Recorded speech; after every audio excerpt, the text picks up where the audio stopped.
In the first lesson, we defined morality by its starting point.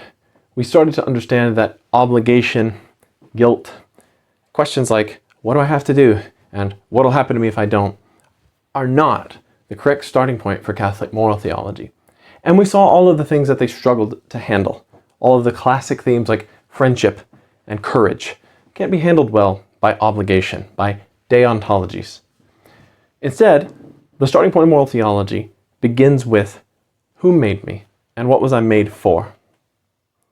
The Catholic Church has a special concept of what it means to achieve what one was made for.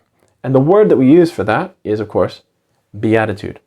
That concept of Beatitude is, of course, found in the Sermon on the Mount, in the Bible, when we see the Beatitudes, but it's also a word in Latin that doesn't translate perfectly into English. Beatitudo is the word in Latin, and we often think of beatitude as perhaps similar to the word beautiful, and it kind of is. But to translate it as happy is a little bit misleading. It's not the perfect translation because happy in English is a thinner term. It comes from the English term hap, which means luck or fortune. And speaking in terms of morality, beatitude is anything but what happens to be your fortune, how lucky you happen to get in life. There are saints who have been poor. There have been even a few saints who have been relatively wealthy, although most of them regarded their wealth, if they were wealthy, as nothing, as secondary. There have been saints who have been peacekeepers, saints who have been soldiers. There have been saints who have been renowned authors, and saints who have been unknown to anybody until their death. And so when we speak of someone who is holy, someone who has reached beatitude, we certainly can't be talking about how lucky they got in life, because God makes people holy through his grace from any walk of life. It's not dependent on their external circumstances. So happy can only be used if we understand it as objective happiness. And St. Thomas Aquinas uses a special term for this that has lost a lot of its meaning in English. He calls it perfection, the perfection of the human person.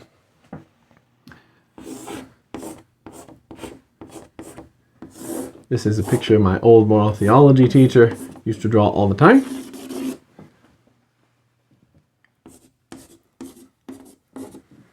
I hope I haven't ruined it too badly. This is a depiction of achieving one's final end. And that's what perfection, that's what beatitude really means. When an acorn becomes a tree, it's done what it's supposed to do. It's moved towards some end, some purpose, and it's expressed that and overcome disease and rabid squirrels and lightning strikes and all the other things that trees and acorns have to deal with. Right? This is the depiction of the human journey back to God. Exitus reditus is a term in Latin which means the going out and the return. It describes the fact that since we were made by God, and indeed remember that's the first question we started with, since we were made by God, our return to God is what we were made for. To go back to him, to worship him, to know, love, and serve him now and forever in heaven.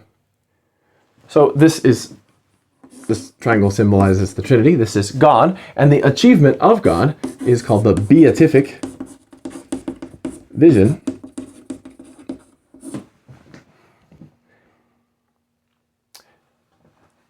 Aquinas describes three powers of the soul: the intellect, which has as its object truth;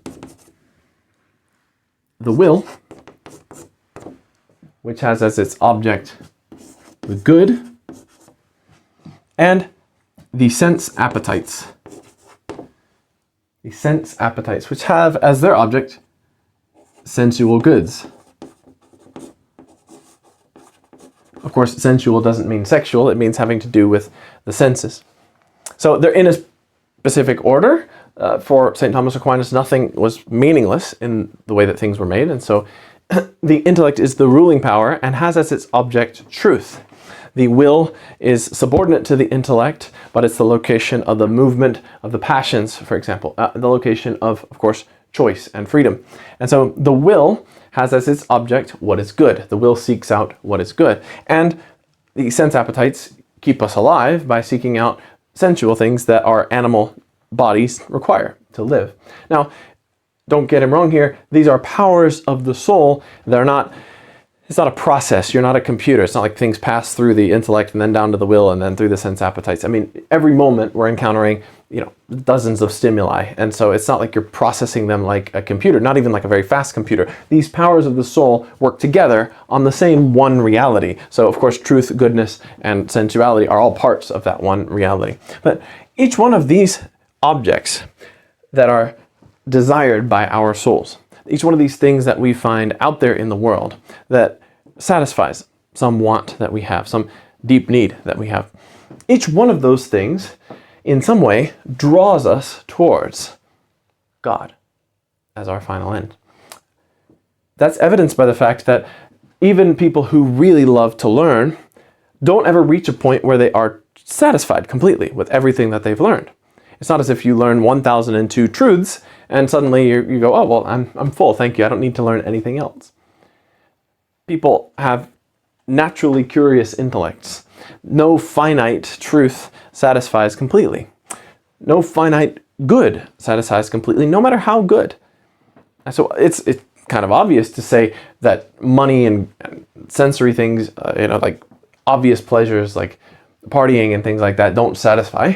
That's kind of a cliche, actually, for a Christian to say that, although it's absolutely true.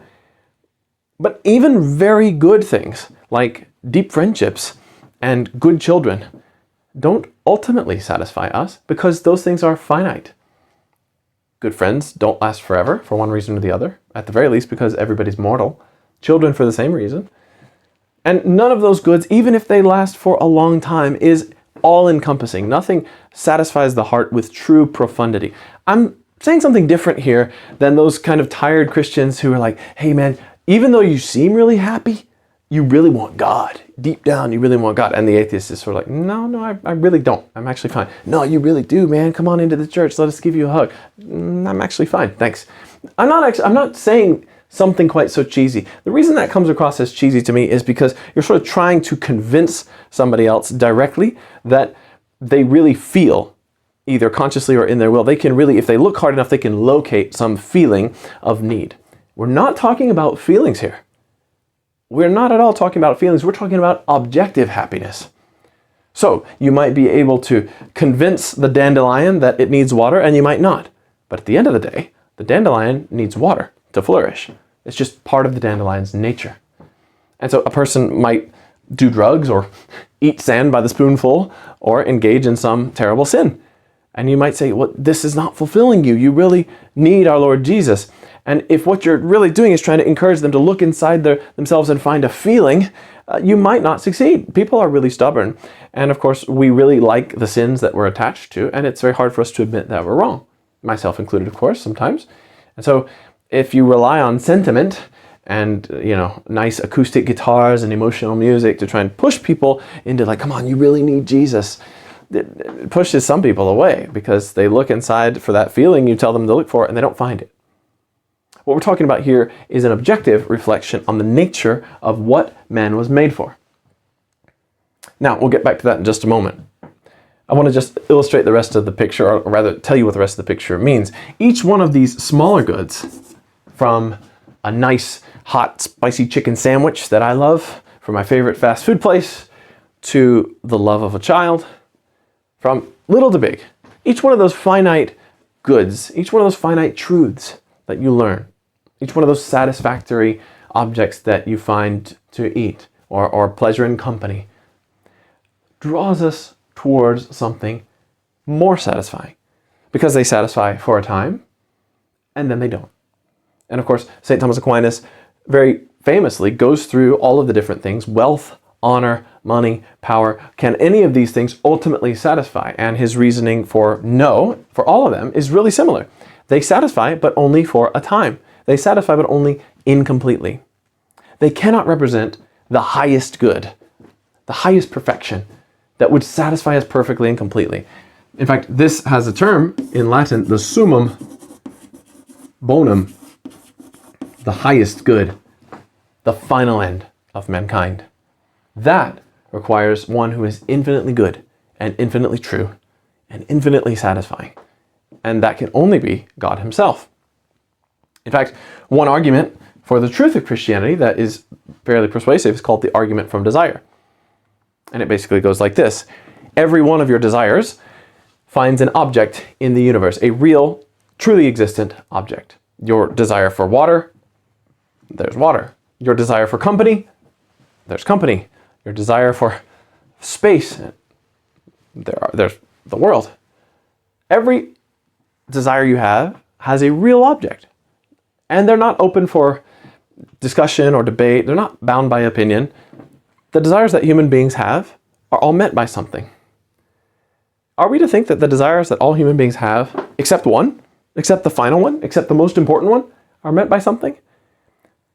What a strange universe that would be. If every single of these smaller desires, they're little arrows if you can't see, these things that draw us towards something else, imagine if all of that was real and had a real object, but in the end there was no God. It'd be like going into a restaurant and it's got a beautiful atmosphere and it's got lovely live music playing and you get to even taste a delicious appetizer. But then when it comes time to eat the meal, the restaurant says, oh, there's no meal. There's no such thing as meals. We just put those on our menu just to get you in here. You'd feel terribly cheated and you would think the whole thing was kind of nonsense. You'd think this was total chaos, right? Well, the universe probably isn't like that either. So goes the argument from desire. If every other of your desires finds an object in the world, then your desire for an infinite, good, loving relationship with some being is probably satisfied by an actual God. It's sort of the reverse of Sigmund Freud's argument from wish fulfillment against the existence of God. As my old teacher used to say, Freud was a genius, an evil genius. He saw that the hand fit the glove and concluded that the hand was fake. In other words, he saw that your desires are suspiciously coherent with what religion promises. And so rather than conclude, there must be something to religion, something that reveals part of me and maybe even part of the universe. Instead of concluding that, he thought, well, religion must then be an invention, a fiction that we just made up. So every desire that one wants is fulfillable except for that one desire, the most important desire, the desire for God. I can't brook an argument like that myself, but plenty of people find it satisfying, or at least satisfying enough to stave off getting closer to Christianity. So these things are our lowercase d desires. This represents the limits of nature. It's true, those smaller things draw us in to something bigger. But left alone on an island, unaided, even the most wise, reasonable person couldn't ascend to a personal relationship with God simply by the powers that he possesses within himself. A sort of creepy example I like to use is this. Imagine if a boy loves a girl, but rather than hope for her to speak to him, rather than be in a relationship with her, he decides that he's going to just simply learn everything about her that he can by observation. So he gets a nice ladder, he climbs up into the tree next to her house and has a big pair of binoculars and simply stalks her for as long as he possibly can. Now, would he learn anything true about her? Absolutely he would. He might learn that she likes to eat cheeseburgers every Thursday night. He might learn that she loves the color purple and hates the color pink. He might learn an awful lot about her, actually. But would he know her? Would he be in relationship with her? Of course not. Actually, it's sort of the opposite. And so this is why even the greatest of us, even Plato and Aristotle, couldn't reason themselves into the sacraments, couldn't reason themselves into a relationship with God, because God's not an object. God's not a force to be discovered, like strong nuclear force or something. It was only a matter of time before we get there. No, it's not like that. God is a person. If we were created by the personal God, if we were created in love and grace, and our final end is to be in a relationship where we return to love, worship, and serve and enjoy that God forever in heaven, then we need his help. Just like the boy with the binoculars needs the girl's help to be in a relationship with her. He needs not just to know facts about her, he needs to know her. And for that to happen, she has to reach out to him. How much more then is a perfect God, free of sin, just in his condemnation of all of those who rebel against him? How much more then does a rebellious human race need him to come to us? And that's why we have revelation.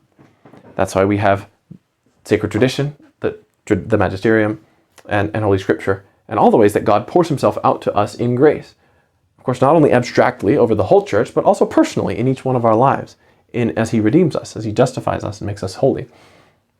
So the limits of nature must be overcome then by grace. So the movement, if you will, from drawing closer to something good, something infinitely powerful and perfect and true, to the personal relationship with God, that is a movement of grace. What is grace? It's a word that we use a lot in Christianity. Most people don't know what it means, most high schoolers anyway don't know when I ask them, even as they're seniors graduating from a good school. It's a word we use. What does it mean? Grace is the unearned favor of God.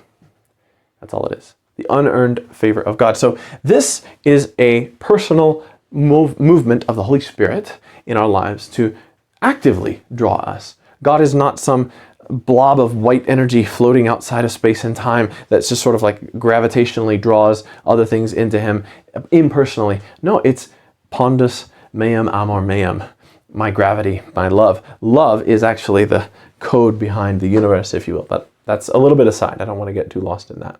It's a personal movement on God's part, and a personal movement, of course, on our part to cooperate with or to refuse that grace. Of course, every Calvinist in the room just got mad at me, but I'm not really aiming at you with that.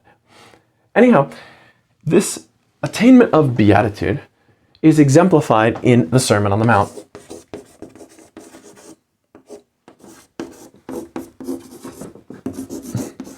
Of course, there are 8 beatitudes. Some people, like Martin Luther, for example, thought that if you were to try to exemplify all 8 beatitudes, blessed are the poor in spirit, blessed are the meek, blessed are those who hunger and thirst after righteousness, that you would inevitably fail, that no one could really attain all of the beatitudes. Because we are, of course, all wretched sinners, and it's impossible for us to increase in holiness objectively. But the Catholic Church has always taught something quite different. John Paul II, in Veritatis Splendor, uses the Sermon on the Mount to illustrate the truth about the good of the human person, as we see in Catholic morality. Of course, the Sermon on the Mount gives us the 8 Beatitudes and much more. It's where Christ raises the standard for morality and says, look, you've heard it said not to commit adultery. I say to you, if you look at a woman with lust in your heart, you've already committed adultery with her. So it's actually, the law is more potent. The spirit of the law is actually more purifying than the letter of the law itself. So can we ever live up to all 8 Beatitudes? Can we ever be poor in spirit and peacemakers and persecuted for Christ's sake? Can we ever live up to that? Well, if it's an impossible goal, then that's kind of strange for God to put into the Bible. It's kind of odd for Jesus in his most important sermon that he ever delivered to challenge us to rise to an impossible goal. And so St. Augustine totally disagreed with that position. He said, no, this is actually a portrait of the good life. This is a portrait. Happy are those who, blessed are those who, a better translation. Beati sunt mites. Blessed are the poor, for theirs is the kingdom of heaven. This is not an unattainable standard, but an example. Of course, Augustine tells us Christ himself fulfilled all the Beatitudes. That's true. But we can find the Beatitudes in the life of any holy person. You won't find any holy person who is either objectively happy or even demonstrates the qualities of a subjective happiness that is proud and caught up in worldly things and combative and unforgiving. You won't find that any more than you'll find a dandelion that decides not to grow by means of rain, but rather by means of drought. Or a fish that decides he'd rather fly than swim. Those things are simply contrary to our nature. That question, or that point rather, brings us to our second major point of discussion. In the first lecture, I brought up something called social contract theory. if I didn't bring it up by name, I brought it up by topic, by saying, perhaps morality is only the agreement of many. Perhaps morality is not objective. What convinces you, after all, that morality has an objective dimension to it? Perhaps everyone just agrees to be basically moral. Perhaps here you might even insert an evolutionary narrative. Perhaps morality evolved to help humanity survive as a species, because after all, if everyone were stealing and lying and cheating and killing, the human race wouldn't have got along very well as a tribe. And since we're a tribal species, we need the tribe to survive. Evolution produced something like a moral code.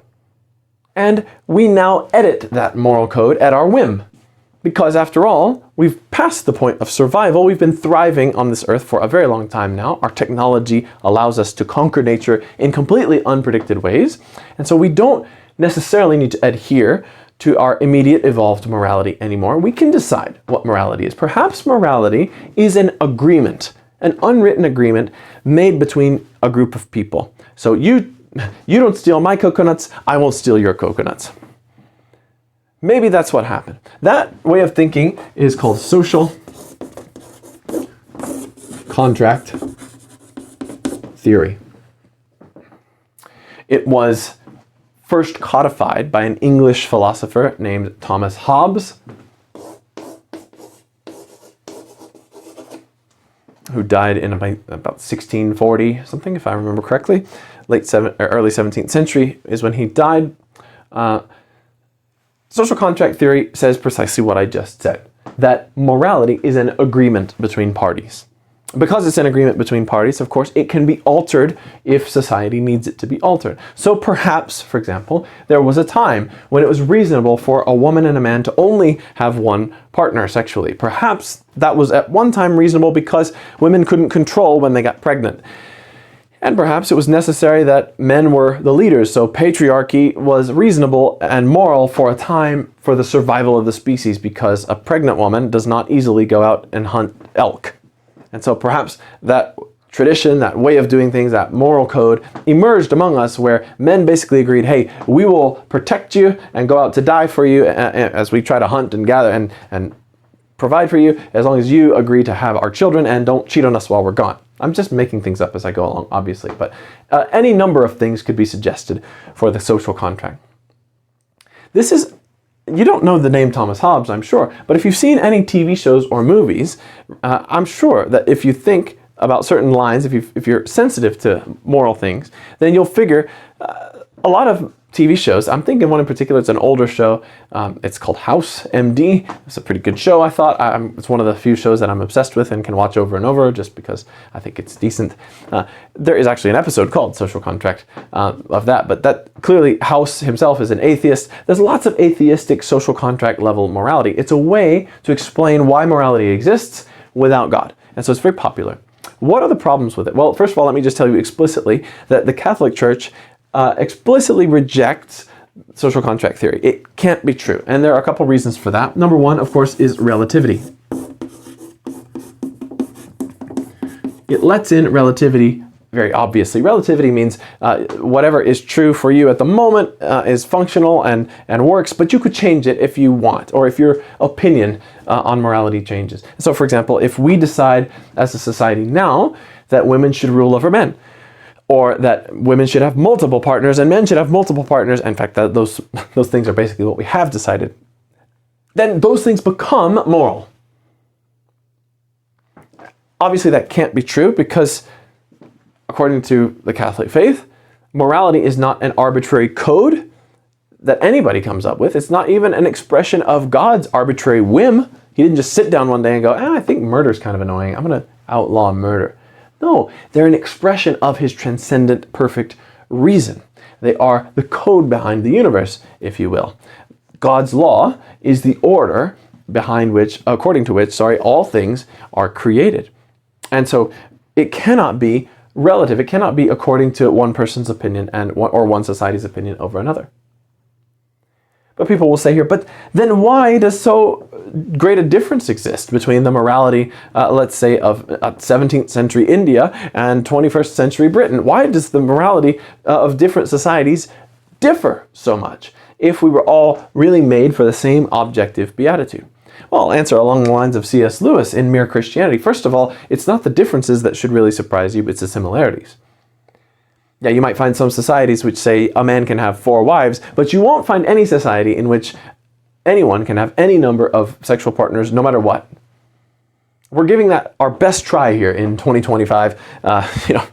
It's not going very well, by the way, with our polycules and our thruples and all of that. Someone always gets jealous, or someone gets pregnant, and then we have to know who the father is, and then there's questions about who owes whom money and who supports everybody, and then there's questions for the child. How does the child grow up in these situations? It gets catastrophic almost immediately every time we try to deviate from some kind of basic moral code. You won't find very many societies in which cheating and lying are looked upon as honorable, or being lazy and being a leech and not contributing anything to your family or to your society as a whole is seen as a virtue. So yes, of course, you're going to find differences between societies, but you are going to find a lot of similarities. Those similarities happen to be pretty aligned with the 10 Commandments, actually, and pretty aligned with the Beatitudes, too. So anyhow, you'll find a moral core, and you certainly will find that societies which choose to abandon morality quickly suffer for it. And that's not a matter of opinion, it's a matter of objective fact. As Fulton Sheen once said, the objectivity of morality is vindicated by the catastrophe that follows when it is repudiated. And that's absolutely right. So we cannot brook social contract theory because it makes morality relative. It also gets the order and the authority with which morality comes to us completely reversed. It says that man is the origin of morality rather than something above him, rather than something godlike. Nature is the only arbiter of morality, not anything supernatural. And that's completely contrary, of course, to the way that we have encountered the revelation of morality in the Bible. God, being above us, gives us the law. Why is authority necessary? Because authoritative teaching requires authority. And so if we take shots at the objectivity of morality and we take shots at the lawgiver, then we're left with a totally subjective, melted puddle of mush, of absolutely nothingness. And keep in mind too, I'm not just talking about we're left with no commandments left to follow. That never is the case, by the way. Every time you meet someone who just thinks, yeah, well, you do your thing and I'll do my thing and we'll all just kind of do our own thing, man. All you have to do is say something that's completely politically unfavorable, something completely mean, to discover, oh, they actually really do care. They actually do have an objective sense of morality. So if someone says, oh, you do you and I'll do me, and it's just a free world, man. If you say something racist or sexist, instantly, I guarantee you, that person will transform from a total subjectivist to an objectivist. And then we'll think, oh, that's absolutely, no, you can't say that. It's objectively wrong for you to be like that. So, test it out. Anyway, a person who attempts to repudiate all morality inevitably fails. And societies which attempt to repudiate all morality inevitably suffer for that. Why is that? Well, for the same reason that an acorn turning into a full flourishing oak tree is not a matter of opinion. It's not a matter of opinion that an acorn is supposed to become an oak tree and not a dog. It's not a matter of opinion that an acorn flourishing and turning into a great big oak, which itself fruits and reproduces and becomes fertile, is what it's supposed to do. And being struck by a disease, a blight, and turning into a gnarled, old, twisted version, it's not the case that this beautiful version is just as good or bad or nothing as the gnarled up version. See, I'm not just saying that belief in a social contract theory or belief in relativity when it comes to morality leaves you without any commandments to follow. I'm actually saying it leaves you without any direction to follow. With that beautiful picture that I just drew with all the arrows, that's direction, that's meaning, that's purpose. It's not any coincidence that so many of our young people are depressed, can't keep their attention on anything, have absolutely no idea what they're doing with their lives, and I deal with some of the best young people that society has right now. Some of the most shielded from the phones, although the phones are present. Some of the most shielded from the absolute envy and sadness that social media foster, but they're still exposed to it a little bit. And then if you really ask them, what are you doing with your life? Where are you going? What's life all about? What's a good life? Most people either haven't thought about it or are terrified at the answer. And there's no reason to be terrified because there's an objective answer. What's an acorn supposed to do with its life? Become an oak tree. What's a puppy supposed to do with its life? Become a dog. You see, it gives direction, it gives meaning, it gives purpose. Yeah, it might have been constraining for young men to tell them, perhaps in the 1500s, to say, hey, you're a man. Your vocation is either to the priesthood or to be a father. Pick one of those two things. Go discern God's call on one of those two things. And if you're going to be a father, you're going to have to be a provider. Sorry. It might have been constraining for the guy who I just want to be a poet and just want to, relax by the riverside and I want to live in a perfect commune where nobody works and there's a universal basic income. Sure, whatever. It may seem restricting, but restriction is not that different than direction. Direction means you can't go this way and you can't go that way. You should go this way. Is it really any surprise that our young people and even our adults, especially from my generation and downward, absolutely adults too, are lost? We describe them as lost or directionless, or they are so full of anxiety and fear and neuroticism. Is it really that surprising? As we abandon morality as a society, I know it's easy to harp on that, but really, truly, I can point to objective metrics if you like. It'd be like taking a puppy and treating it like an acorn. Or you can bury a puppy in the ground and pour water on it. It's not going to thrive in the same way that an acorn does when you do those things to an acorn. Nature is not relative. It's not subjective. It's not up to us to decide. And when we try to twist nature and go against it, we immediately find that morality was in fact objective. And that it wasn't really just about commandments and obligation and punishment, but we will find punishment. We'll find actually that fleeing from morality, fleeing from God, is like an acorn trying to be a puppy or a human trying to be a dog. It doesn't work. People suffer objectively. People suffer in truth for abandoning the one who is all truth. So, how do we obtain beatitude? How do we get there? Of course, by God's grace. But also, we need some strength.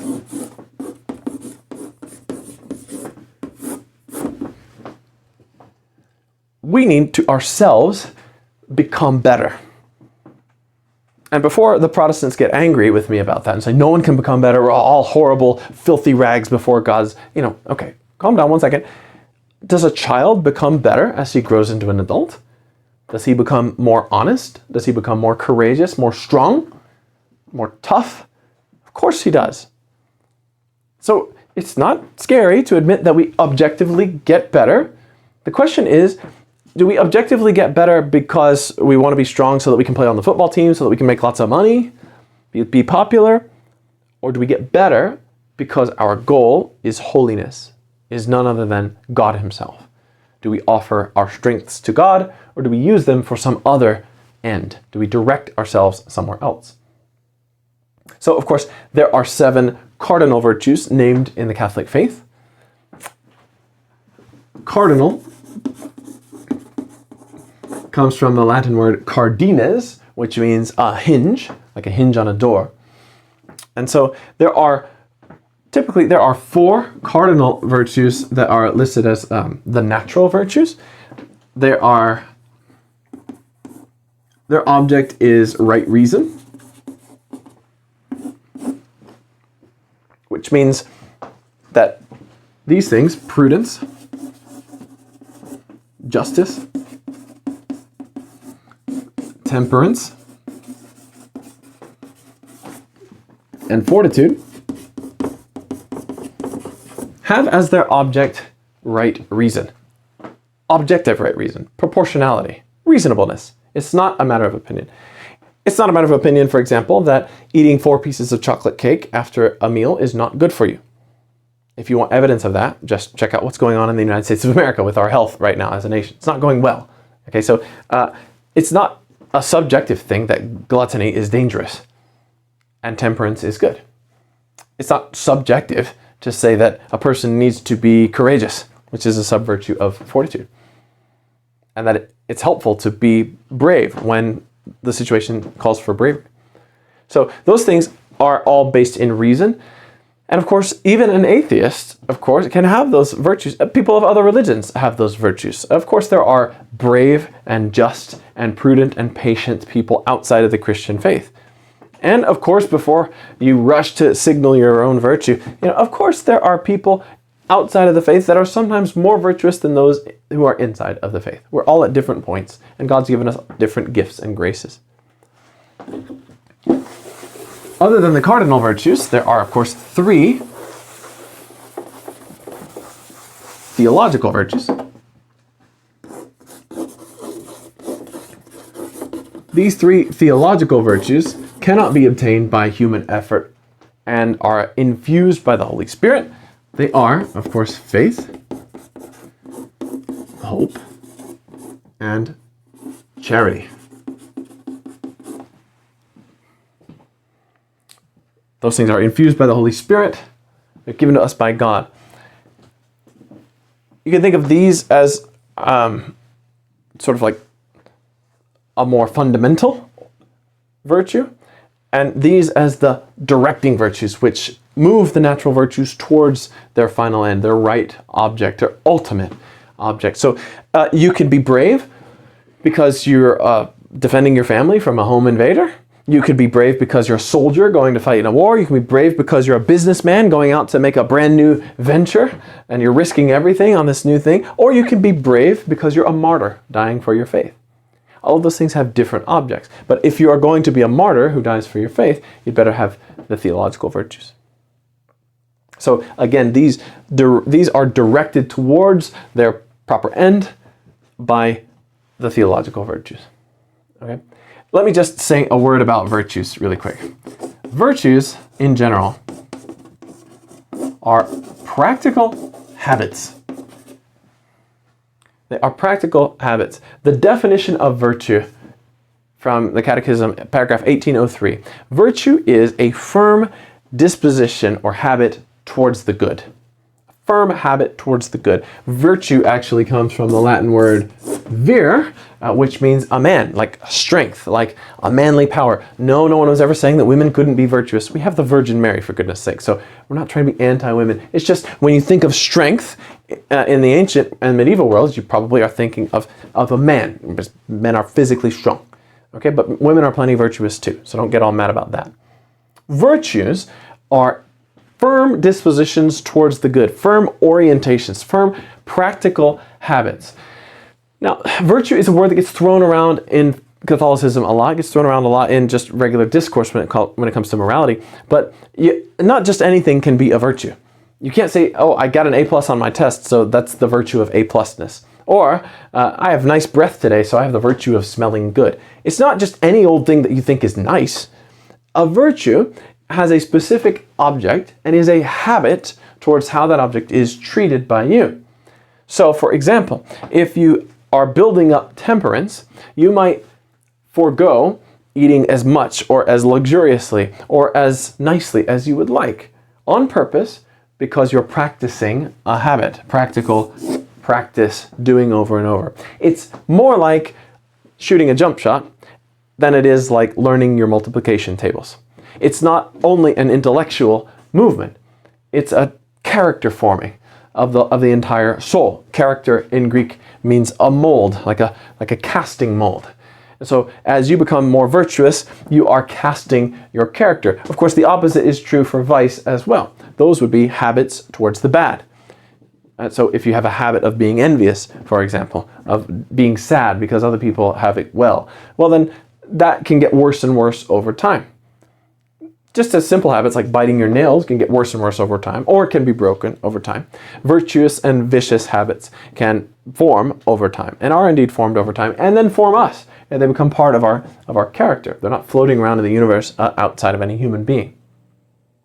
So, virtue doesn't guarantee that we will have a comfortable life. It doesn't guarantee that our journey towards God is going to be without bumps and bruises and without difficulty.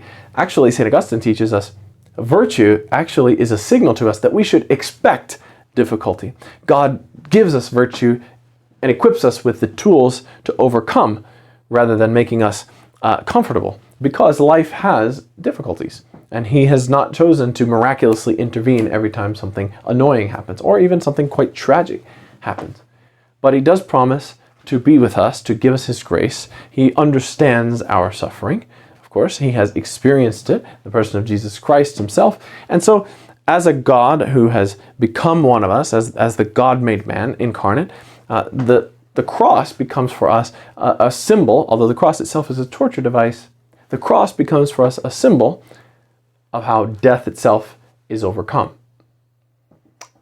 I hope you've enjoyed this one. This is the second in our moral theology lecture series.